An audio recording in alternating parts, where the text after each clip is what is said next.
Hi అండి, అందరికీ నమస్కారం. Welcome to my channel. ఈ వీడియోలో ఇప్పుడే అందిన వార్త అండి. జగన్కు అనుకోని అదృష్టం, ఇరకాటంలో చంద్రబాబు.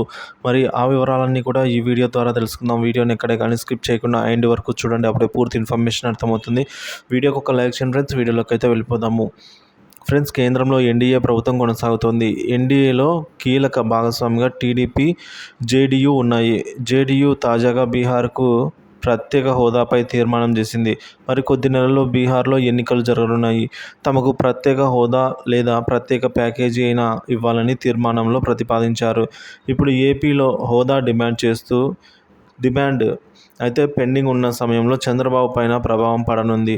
మరి చంద్రబాబు ఏం చేస్తారు, ఎలా అడుగులు వేస్తారు అనే విషయానికి వచ్చినట్లయితే,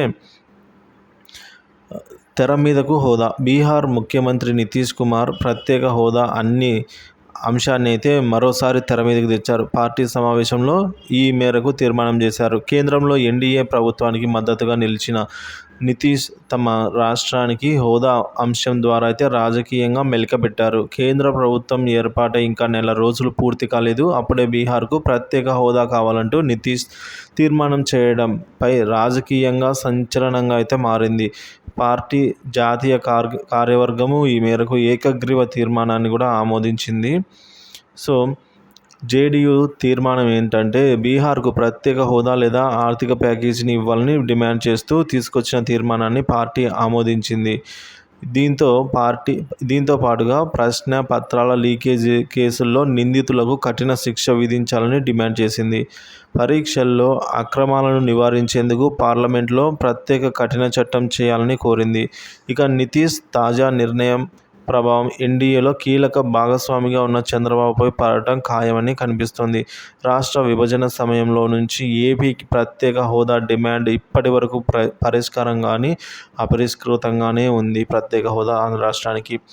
చంద్రబాబు వాట్ నెక్స్ట్ అంటే, కేంద్రంలో ఎన్డీఏలో చంద్రబాబు మద్దతుకు కీలకంగా మారిన సమయంలో ఏపీకి ప్రత్యేక హోదా సాధించాలని కొద్ది రోజుల క్రితం ఎన్నికల ఫలితాలపైన సమావేశంలో అయితే పార్టీ నేతలతో జగన్ వ్యాఖ్యానించిన సంగతి మనందరికీ తెలిసిందే అండి.